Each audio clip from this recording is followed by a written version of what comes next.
of the key aspects that is running throughout Philip K. Dick's alternate history novel, The Man in the High Castle, is the interconnection between the dominant Nazi regime, which controls roughly half of the world after the conquest by the Axis powers, and various forms of insanity, some of which can interlock with each other, and evil. Evil not just in the sense of being an evil person, but doing great evil, continuing, replicating evil. And all three of these are folded into each other. Interestingly, the only character that we get any reflections of who is German about this matter is Rudolph Wegner, the Abwehr naval intelligence operative, who is bringing the news of a horrible plot on the part of the Nazis,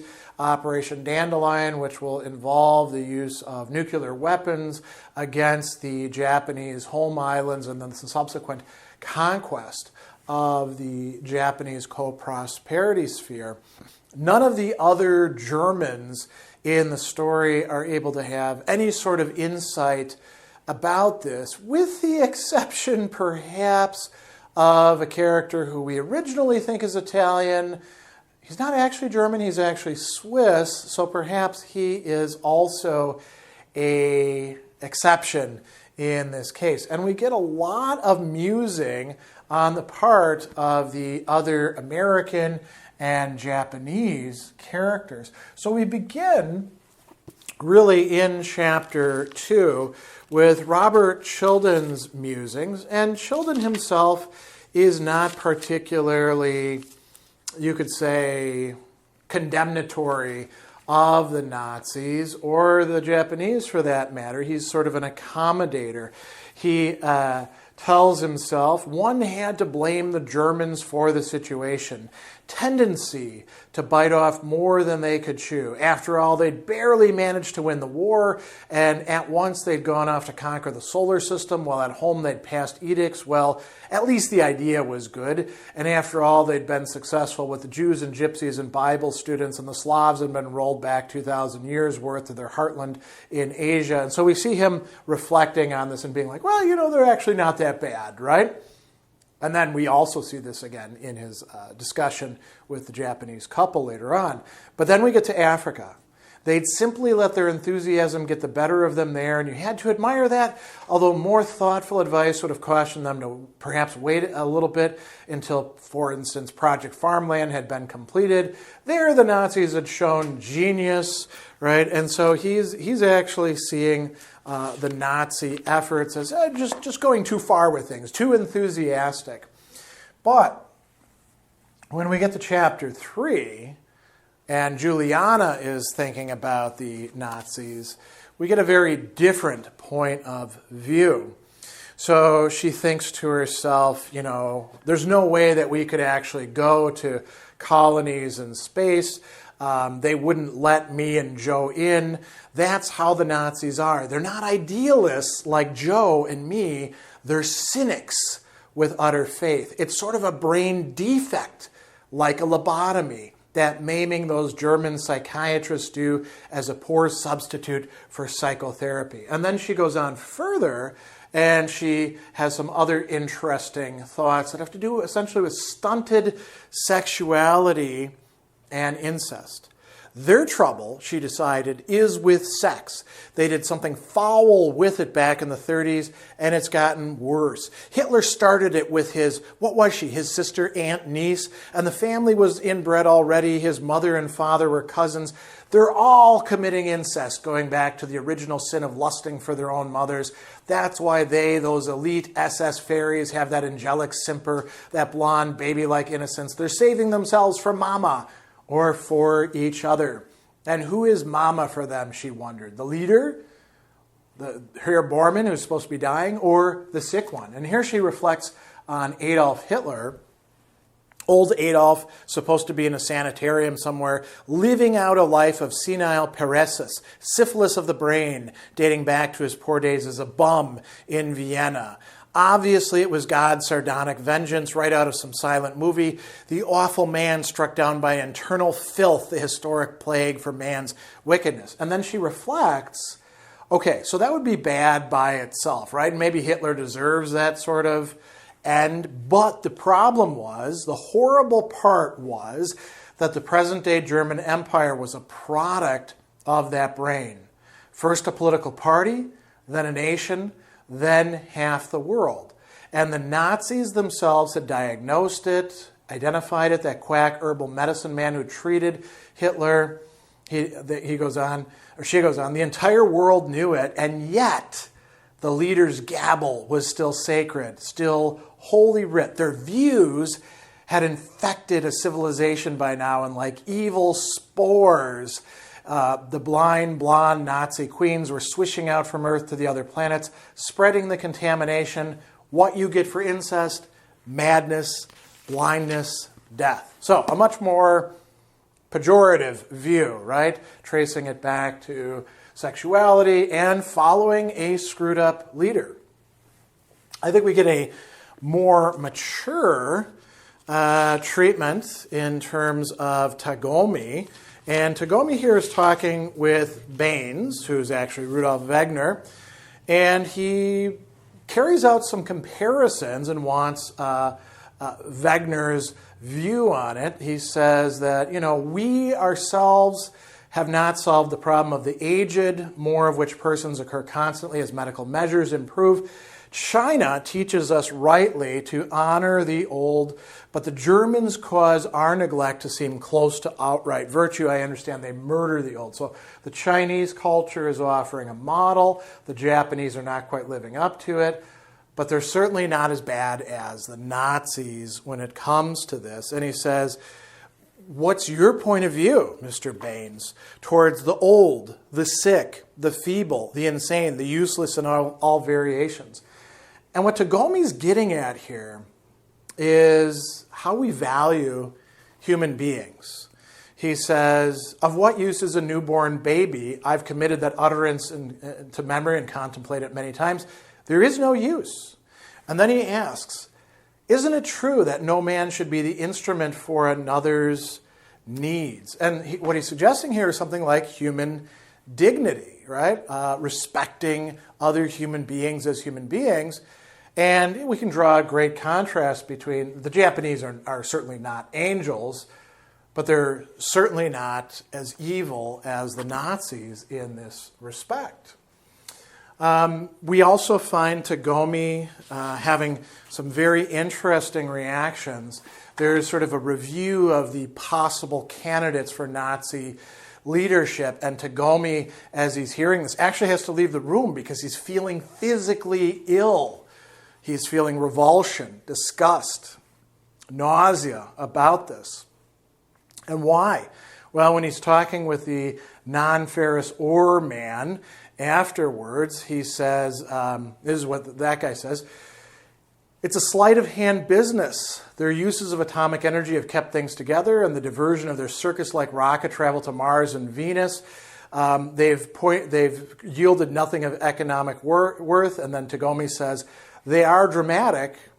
And then the non-ferrous ore man says, his prognosis was gloomy. He feels that most high-placed Nazis are refusing to face facts vis-a-vis their economic plight. By doing so, they tend to accelerate their the tendency towards greater tour de force adventures, less predictability, less stability in general, the cycle of manic enthusiasm, then fear, then parte solutions of a desperate type. The point he got across is that this tends to bring the most irresponsible and reckless aspirants to the top, so we must presume that the worst rather than the best choice will be made. The sober and responsible elements will be defeated in the present clash. So, there's leadership and the leaders themselves. Some of them are fairly sane, some of them are completely crazy, and the crazy ones are going to rise to the top. In chapter 10, I mentioned that we have this character, Joe, who is supposed to be Italian and actually very invested in his role as a former Italian, which he wasn't. He's actually Swiss. He's actually an SD commando. But he goes on this rant, spoken like a devout fascist, Juliana thinks, right? And he says, I'm not an intellectual. Fascism has no need of that. What is wanted is the deed. Theory derives from action. What our corporate state demands from us is comprehension of the social forces of history. You see, I tell you, I know, Juliana. His tone was earnest, almost beseeching. Those old, rotten, money-run empires, Britain and France and the USA, though the latter actually a sort of bastard side shoot, not strictly empire, but money-oriented even so. They had no soul, and so naturally no future, no growth. Nazis, a bunch of street thugs. I agree. You agree, right? And then he says, I'm skipping ahead a little bit here because he's talking about Abendsen and his book. And he goes on and he says, did you ever read what the Duce wrote? Inspired, beautiful man, beautiful writing, explains the underlying actuality of every event. Real issue in war was old versus new, money. That's why Nazis dragged Jewish question mistakenly into it, versus communal mass spirit, what Nazis call Gemeinschaft, folkness, like Soviets, the commune, right?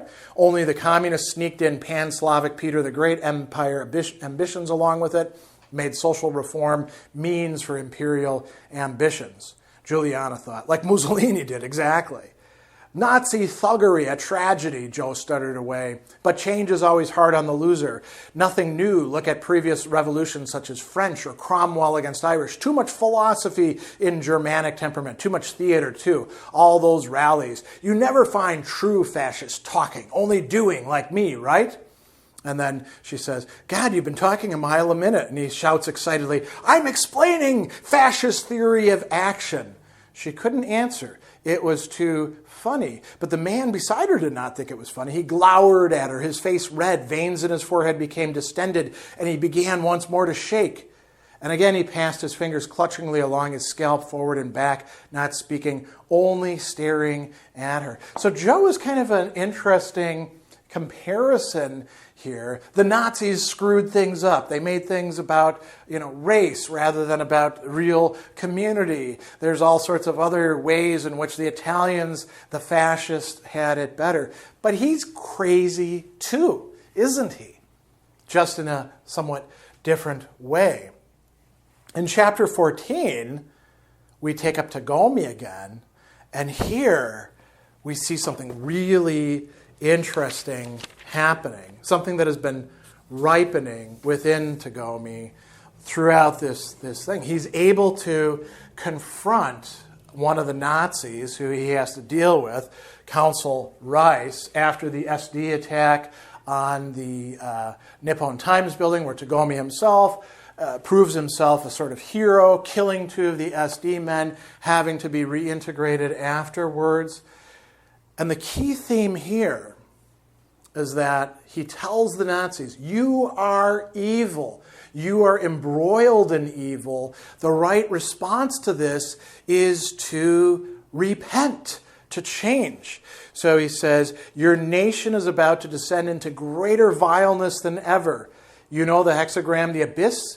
Speaking as a private person, not as a representative of Japanese officialdom, I declare my heart is sick with horror. A bloodbath is coming beyond all compare. Yet even now you strive for some egotistic gain or goal. And he goes on, of the malady growing these long years, but which entered virulent form the day I heard helplessly your leader's escapade recited. Anyhow, therapeutic possibility nil for you too, sir. In language of Goodman Mather, if properly recalled, repent. So the consul doesn't take that seriously. He wants to, restore a kind of normalcy. And Tagomi is saying, you are involved with evil. You can't even be healed with therapy. Something has to change. And it doesn't, right? The last person who we have to bring up is somebody we've mentioned already, Rudolph Wegner, traveling as Baines. Baines gets into a confrontation in chapter 3 with this German artist Lutze, right? And he thinks to himself some very important reflections about insanity. He says, am I racially kin to this man so closely that for all intents and purposes it is the same? Then it's in me too, the psychotic streak, a psychotic world we live in. The madmen are in power. How long have we known this, faced this, and how many of us do know it? Not Lotze. Perhaps if you know you're insane, then you're not insane, or you are becoming sane, finally, waking up. I suppose only a few are aware of this, isolated persons here and there. But the broad masses, what do they think? Do they imagine they live in a sane world? Or do they guess the truth? And then he thought to himself, what does it mean, insane? A legal definition. What do I mean? I feel it, see it, but what is it? He thought it's something they do, something they are. It is their unconsciousness, their lack of knowledge about others. They are not aware of being what they do to others, the destruction they caused and are causing. No, he thought, that isn't it. I don't know. I sense it. I intuit it. But they are purposelessly cruel. Is that it? No, God, he thought. I can't find it. Make it clear. Do they ignore parts of reality? Yes. And now we get to the realization. But it's more. It is their plans. Yes, their plans. Their conquering of planets, something frenzied and demented, as was their conquering of Africa, and before that, Europe and Asia. And now he puts his finger on it. It's not just like depraved sexuality. It's not just some sort of, getting things wrong here and there. It says their view is cosmic. Not of a man here, a child here, but an abstraction. Race, land, folk, land, Blut, Ehre. Not of honorable men, but Ehre itself. Honor. The abstract is real, the actual is invisible to them. Die Güte, but not good men. This good man. It is their sense of space and time. And so he's going on and he's saying that they are thinking in terms of abstractions. And then he identifies one other key element of this. They want to be the agents, not the victims of history. They identify with God's power and believe they are godlike. That is their basic madness. They are overcome by some archetype. Their egos have expanded psychotically so they cannot tell where they begin and the Godhead leaves off. It's not hubris, not pride. It is inflation of the ego to its ultimate. Confusion between him who worships and that which is worshipped. And there's an amazing line here. Man has not eaten God, God has eaten man. And then he says, what they don't comprehend is man's helplessness. We should be noticing this. That would make us actually sane. And we see similar thoughts in chapter 15 as Wegner is arriving in Germany, thinking about, did I accomplish anything? I can't be optimistic. And then he thinks, suppose eventually the Nazis destroy it all. They leave everything a sterile ash. That may be what they're craving, actively seeking, a final Holocaust for everyone. And as he's landing, he's thinking to himself about this. Then he gets taken in by the SS people, and he asks them about what's going on there. And his reflection of this, he says, it goes on. The internecine hate, perhaps the seeds are there and that they will eat each other at last and leave the rest of us here and then in the world still alive, still enough of us once more to build and hope and make a few simple plans. So there's perhaps an out if the insanity of the Nazis can be turned in on itself to where they destroy each other rather than destroying the rest of the world. So we have a lot of interesting reflections and experiences here about the virulence, you could say, of not only the Nazi ideology, but its practice, its people, its exemplifications, the kinds of activities and mad plans that the Nazi regime and its agents will engage in. And we see that this is a theme running throughout this entire work, put into the, not necessarily words, but the thoughts of so many of the characters who are not Nazis.